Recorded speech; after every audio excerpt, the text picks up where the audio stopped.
Hey, babe. How's it going? No, it's going well. Let's see. Wednesday night, what's on the old docket for din din tonight? Wednesday night menu is quiche. Quiche. Yes, All right. real Yeah. men eat quiche. Well, does it have bacon? It does. Okay. Well, then That is the smell that you I'm smell. totally in if it has bacon. Cheese, eggs, green onions, all in a crust. How can you go wrong? Crust. Ooh, it's going to be good. You know what? I was looking back behind you. I can't wait for the video podcast that's coming soon, folks, because old Rascal's back there. Yeah. Yeah. Rascal Wish you and could see Mila. Rascal now. Are you going to let the dogs in here when we do the video podcast? I think so. Look at Mila. Here comes It's a Mila. good girl. So I think the just people want to see Mila and Rascal. They will want to see Mila and Rascal. So yeah. Probably, yeah. We'll let the dogs in. Okay. Who let the dogs in? So I want to remind everyone that we are going to be airing this fourth part of our marriage series, and this was recorded a couple of years ago. So I just want to keep reminding them of that. So when we reference 33 years of marriage, it's now 35 years of marriage. But Yes. we said we were going Do not to throw discount you that. to this series because, man, there's a lot of new listeners to Long Haul Marriage, and we wanted to give you guys an introduction of like who we are and how we think, and our story and what we've been through and how we roll. So before we dive into the episode, I just want to remind everybody that as a nonprofit, we rely on the generosity of our listeners. So if you have been positively impacted by this podcast or by the ministry, would you please consider supporting Long Haul Marriage with a tax-deductible donation? To give, just visit longhaulmarriage.org and hit that donate button in the top right corner. We thank you so much for considering, and make sure to like, subscribe, and share this podcast with all of your friends. All right. So without further ado, we give you part 4 of the marriage series. All right, let's go. Let's do it. Let's eat some Oh, quiche. wait. No, we have to do the welcome to Long Haul Marriage. Oh, shoot. Right? Okay. Okay, so here we go. Welcome to Long Haul Marriage.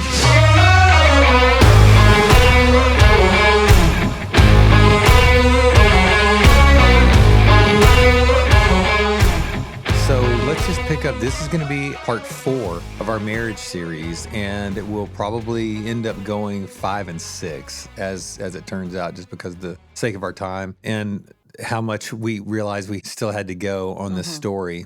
But let me just get through kind of what happened in those early days, technically on the medical front. So we had just found out that Dr. Case was telling us he had another rare disease that was going to be terminal. And as we looked at the statistics, it usually cost a kid their life within the first 2 years.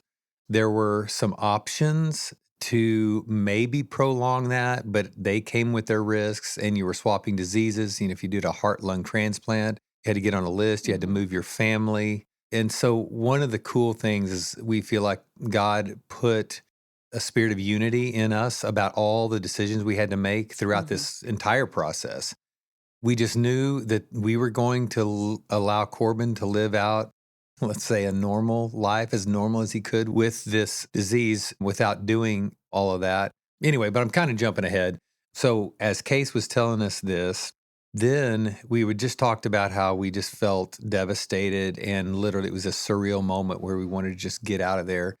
Well, then around the corner comes a nurse scrambling and whispering in his ear like you'd see in a movie. And I feel like I'd said this in a previous episode, but so forgive me if I did. But then she whispers in his ear, hey, and basically Case turns white and he says, man, he's coded. So that means he's had heart failure, and they're having to give him epinephrine to revive his heart. So now, as we sat there stunned, Case gets up and goes, and then he comes back and says, okay, so he is probably not going to make it. We've intubated him, so he's on a ventilator. He's got lines in him to give him meds to sedate him so that he won't become tachycardic and all kinds of stuff. But he said, so we want you to come into the heart cath lab and kiss him goodbye. So here we were 24 hours earlier, this relatively, seemingly, just perfectly healthy 8-month-old boy who had had a heart surgery, right, to fix something that was fixable. And now we had learned that he had this terminal disease. And because of an esophageal echo they were doing that you shouldn't be doing to someone who's in this condition, we found out later that was a mistake. But anyway, he had heart failure, and now they were saying he was not going to make it. And we're going in to kiss him goodbye. I'll never forget that picture of you. We walk in, and he's got all these lines, and he's this little bitty 8-month-old, and he's got the meds and the ventilator and hooked up to basically life support. And you throwing your body over his, and I threw my body over yours, and we just sat there and just cried and prayed and kissed him. Give me your memory of those moments. Yeah, it does seem like kind of an out-of-body experience. It's like your body goes into I'm not some scientist that can tell you what was happening, but something was happening in my body to protect myself, or I was probably in a little bit of shock or a lot of bit of shock. But I just remember laying over him and praying and truly believing that God just might do it. But I just remember laying on him and praying, crying out, saying, God, take my breath and put it in him. If there's ever been a miracle that you've done, I believe the closer I am to him, like right here on him, you can take my breath and put it into him, and I would be fine with that. And it was weird. It was like there was nothing else I wanted in that moment other than to give my breath to him, to let him live. So yeah, that was just one of the most heart-wrenching moments.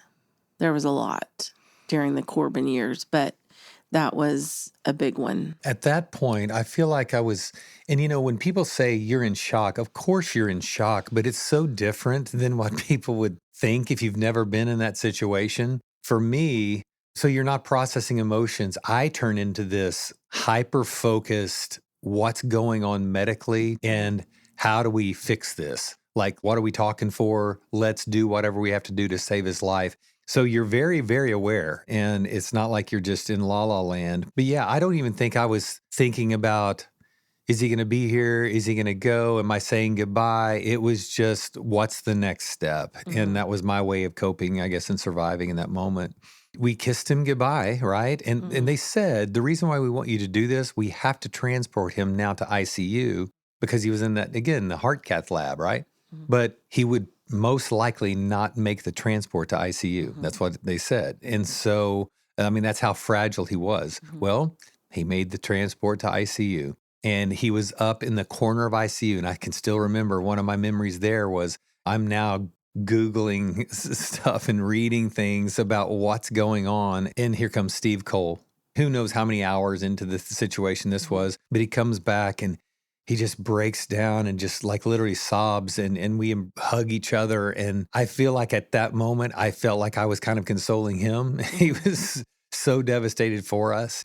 But we just had so much of that, just the outpouring. And then we start hearing the stories, and again, of here they come. Here come all of our community, the church, our family, our friends, and they're holding the prayer vigils in the chapel again. And our kids are having to be taken care of, and the meal trains, and just all this stuff, right? While Corban's in ICU. So the first few days, they said he wasn't going to make it, and he's now in ICU. We're in that little corner of ICU on the floor.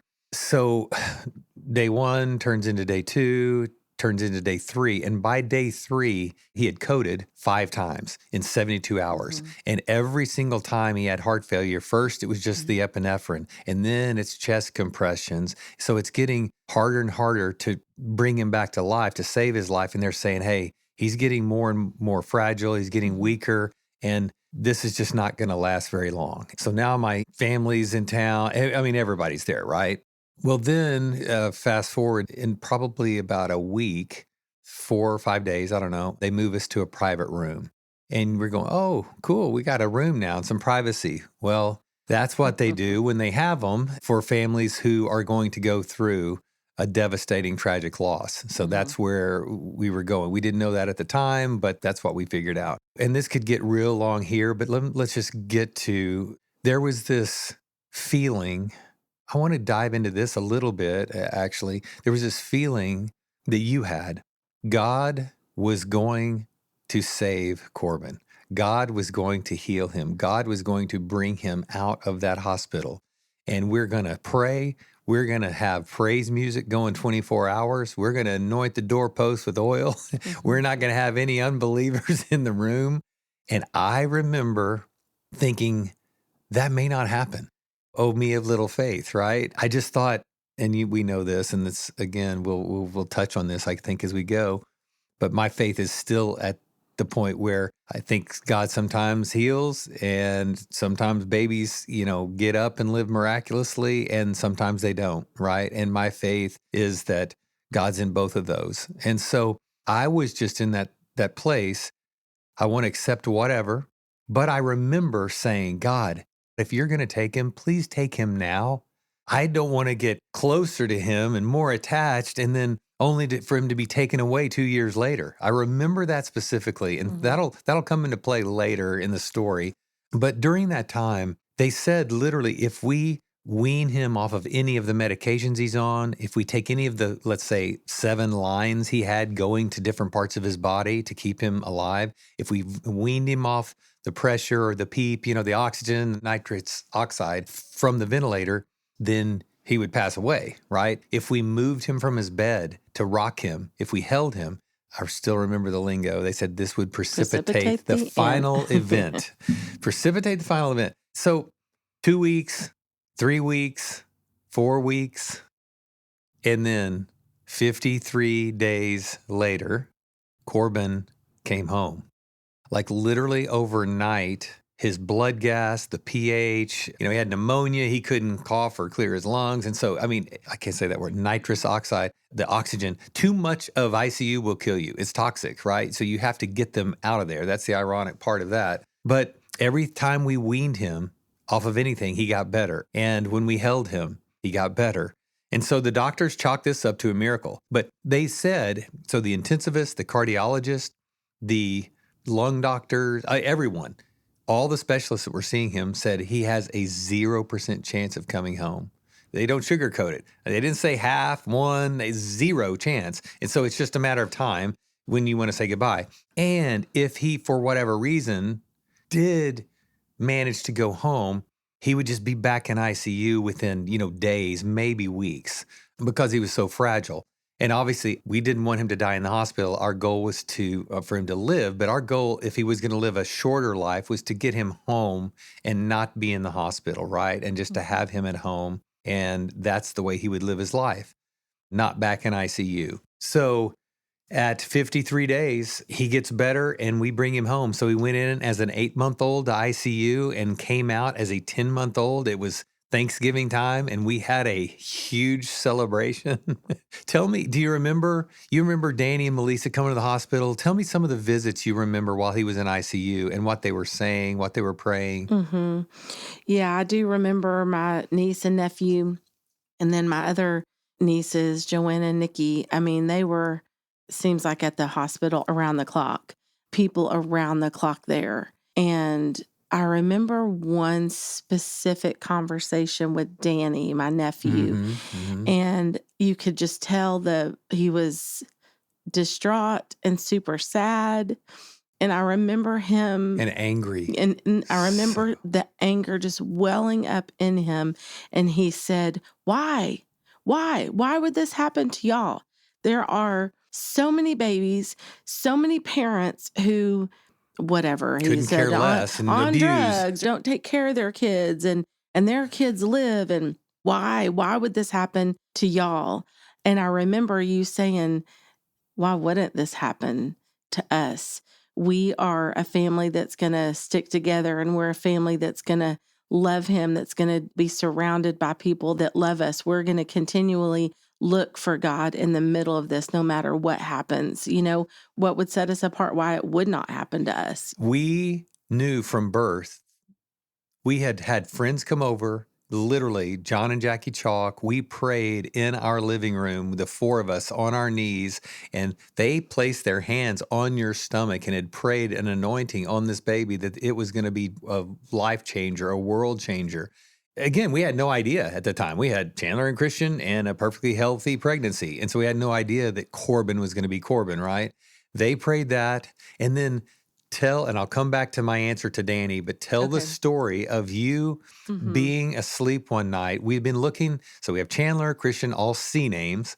And I remember us looking at all kinds of C names. Maybe you can Yeah. remember for boys and girls, because we never found out the gender before. We always waited.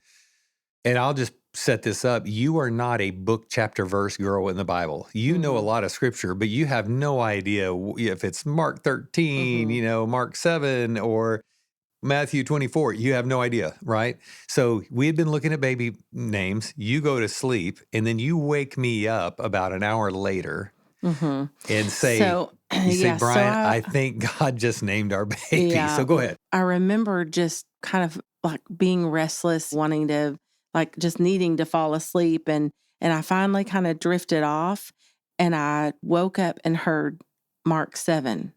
And I'm like, I literally just heard, like, resounding in my head, Mark 7. And I'm like, what is Mark 7? But it was so real. It was so loud in my head that I thought, I've got to look up Mark 7. What does that mean?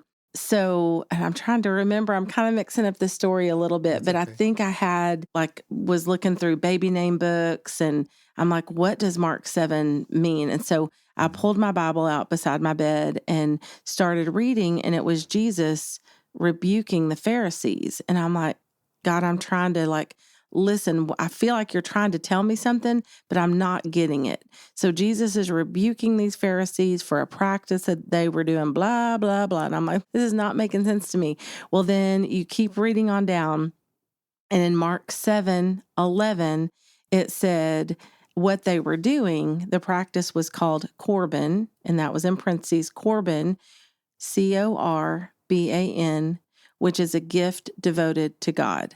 So what they were doing was holding back some of their offerings, saying, this is Corban. This is a gift devoted to God. We're going to share, not give everything, because we're going to share with our families. Yeah, they were stealing. Well, what they weren't doing, they weren't really doing that. So they were misusing So it was Corban. used in a negative context, but here it was a gift devoted to God. Never in my life Corban. had I seen that Corban was in the Bible. Yeah.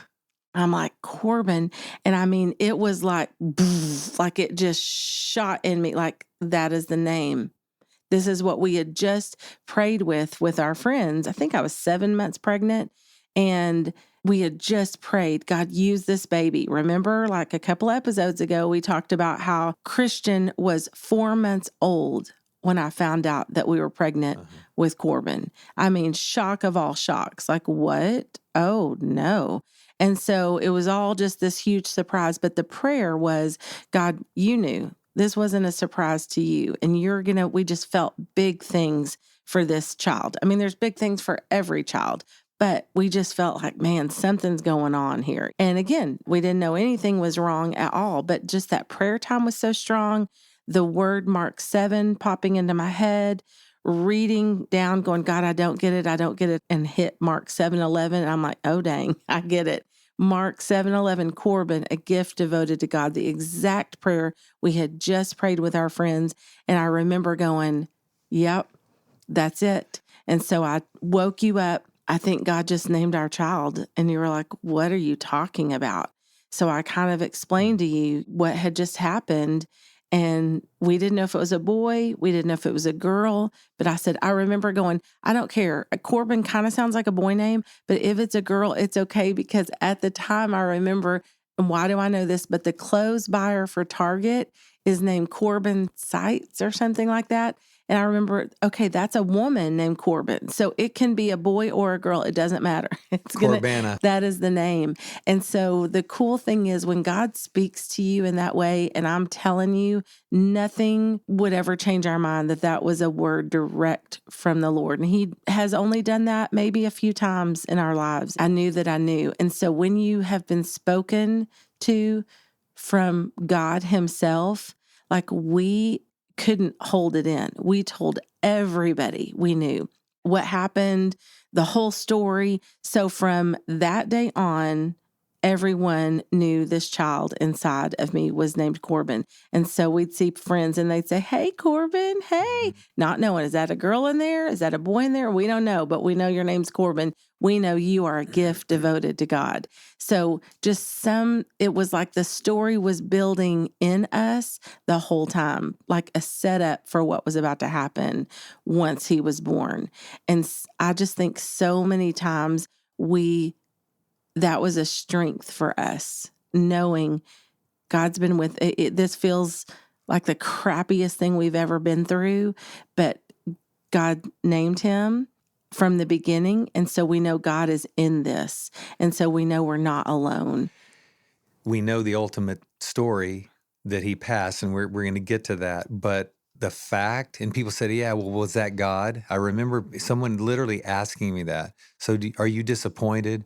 Are you afraid you didn't hear from God? It wasn't God guaranteeing he was going to live. And we had both had that faith.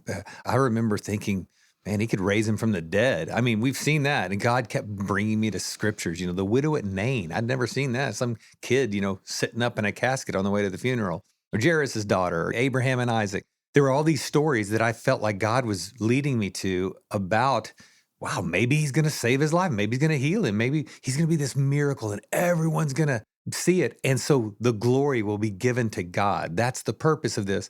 So we had that faith, right? It's interesting. People said, well, are you disappointed? But God kept doing things like this. There's no way that Mark 7 would have, quote, popped into your head coincidentally, and Corban was the name.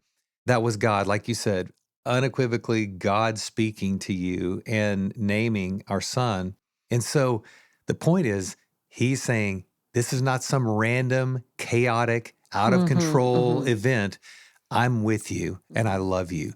And so I want to make the point. There's one story that I could tell. It's about 45-minute to an hour story every time I tell it. That's another episode. It will, and I probably won't, honestly, but I'll say there was probably 6 or 7 of these that make that God speaking to you and naming him look like, on a scale of 1 to 10, a 3 versus like a 10 of knowing for sure there's no way we can make this stuff up. There's no way you could have retrofit this. And it was just this verified, basically, fact that God had intervened, God bent over backward to let us know he was there speaking to us saying, I'm with you and I love you. You're not in this alone. You're not going through this alone. And that has been the thing that sustained us. It built our faith. It was such a faith builder during that time. There's no debate. There's no one who can take that away from us because we know what we heard. We know what we saw. We know the dreams we had. We know the things we wrote in our journals that came back 2 years later to show us that, wow, God was basically prophetically speaking to you so that you knew you weren't alone. So where we're going to end today is basically talking about what happened after. So we bring him home. It's a celebratory time. He's a 10-month-old. It's Thanksgiving. And so then he turns 1. We have his first birthday party that we thought we'd never see. And then he turns 2. So he's living fairly symptom-free. And then shortly after his second birthday, his symptoms really kind of started showing up and really came on with a vengeance. So there's one story that I want to tell that we'll start with next time about, remember we were at Trail Dust Steakhouse and he was sliding down the slide and we're on the way home. And I'm going to tell that story, but where we're going to end it is he had his first and second birthday. And so shortly after his second birthday on March 17th is when we finally had to say goodbye to Corban. But I want to talk about a little bit of the events leading right up to that. And then of course, we'll talk about just the aftermath and the grief and that substantial, like life-changing, lights out, dark nights of the soul, depression and grief that we both went through and lived through in our different ways. You were going to say what you told Danny. You were going to come back to what you told Danny. Thank you. So because of what God had spoken to Jamie and the prayers we had prayed that we were going to use, that Corban was going to be used to glorify God in some miraculous way. When that was happening in the hospital and Danny thought, how could God do it to these parents? I thought, Danny, maybe other parents wouldn't give God the glory and continue to believe and worship a God who, quote, did this to them, which again, I don't believe God did this to us. And some people say he loved us so much, he's going to put us through this trial and test. But I do believe he chose us to glorify him through Corban's life and his death and through our now after life and life after death, if you will, and our not just surviving, but thriving and not medicating ourselves into oblivion with drugs and alcohol. And bless anyone's heart who's lost children that did go that route. I get it. We totally understand it. 85% of couples divorce after losing children, and we now know why. And we're going to talk about that in the next episode. So guys, thanks for hanging with us in what is sometimes a difficult thing to talk about. Yeah, there's so much, and then my brain's just spinning so fast because I feel like there's so much that we left out there, but we'll pick back up in episode 5.